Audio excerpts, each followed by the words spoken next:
السلام علیکم جی، آج کا ہمارا سبق تعارفات کے نام سے ہے۔ ہم شاعری سیکھنے لگے ہیں اور اس سبق کا ہمارے پاس عنوان ہے شاعری سیکھو ماجد کے ساتھ، یعنی ماجد اسلام ماجد یعنی میں۔ اب پہلا سبق ہمارے پاس جو ہے وہ تعارفات کے نام سے ہے۔ اس میں ہم کچھ چیزیں پڑھیں گے، جیسے مثال کے طور پر ہم اس میں علم عروض پڑھیں گے، علم ہجا پڑھیں گے، عروض پڑھیں گے، قافیہ، ردیف اور حرف روی کے بارے میں، اور آخر پر ایک شعر کی مدد سے ہم یہ ساری کی ساری چیزیں جو ہے وہ سیکھ لیں گے۔ اب سب سے پہلے علم عروض ہوتا کیا ہے اس کے بارے میں یہ بات ہے ساری کی ساری۔ اب ہم علم عروض کے متعلق دیکھ لیتے ہیں کہ علم عروض ہم نے کہا، کس کو کہا، کیوں کہا، کیسے کہا، وہ ساری کی ساری باتیں یعنی ہم نے اس کے اندر دیکھ لینی ہے۔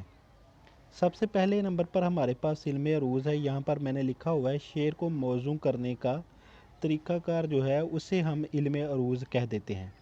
اب شعر کو موزوں کرنے سے کیا مراد ہے؟ شعر کو موزوں کرنے سے مراد ہے کہ شعر کو جو ہے میں وزن پہ لے آؤں، شعر کو میں وزن میں لے آؤں۔ کچھ شعراء ہیں آج کل کے جو نئے آ رہے ہیں، وہ بغیر وزن کے شاعری کرتے ہیں۔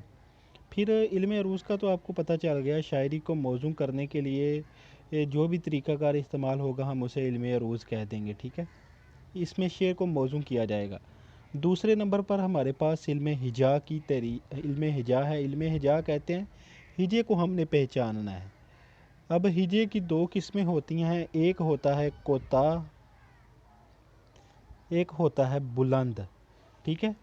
کبھی بھی ایسا نہیں ہوگا کہ کوئی جو ہجائے کوتا ہے وہ 2 حرفی ہو اور ہجائے بلند جو ہے وہ 3 حرفی ہو۔ ہجائے کوتا جو ہے وہ ہمیشہ 1 حرفی ہوگا اور ہجائے بلند جو ہے وہ ہمیشہ 2 حرفی ہوگا، ٹھیک ہے؟ اس سے تجاوز یہ نہیں کرے گا، ہمیشہ 1 حرفی اور 2 حرفی ہوں گے، ٹھیک ہے؟ اب ان کی تفصیل ہم آئندہ اسباق میں پڑھ لیں گے۔ اب عروض کسے کہتے ہیں؟ جس طرح ہمارے پاس کوئی تکڑی ہوتی ہے یعنی ترازو ہوتا ہے اور اس کے اندر لوہے کے پیمانے ہوتے ہیں، آدھا کلو، کلو، پاؤ، اسی طرح ہمارے پاس عروض بھی ایک پیمانہ ہے شاعری کا، ٹھیک ہے؟ یوں سمجھیں کہ یہ الفاظ کا ایک پیمانہ ہوتا ہے، اور انہی الفاظ کو ہم افاعیل کہتے ہیں، ٹھیک ہے؟ جو بنیادی طور پر جن کی تعداد 8 ہوتی ہے، جو ہم اگلے اسباق میں پڑھیں گے، ٹھیک ہے؟ یوں سمجھیں کہ انہی افاعیل کے اوپر ہم نے شاعری کرنی ہوتی ہے۔ اب قافیہ کسے کہتے ہیں؟ قافیہ شعر کے اندر ہم آواز الفاظ جو استعمال ہوتے ہیں ان کو قافیہ کہتے ہیں۔ جیسے نیچے میں نے یہاں پر ایک شعر لکھا ہے، اس کے اندر حکایت اور زیارت، یہاں پر تقریباً ہم آواز اور ہم وزن ہیں، ٹھیک ہے؟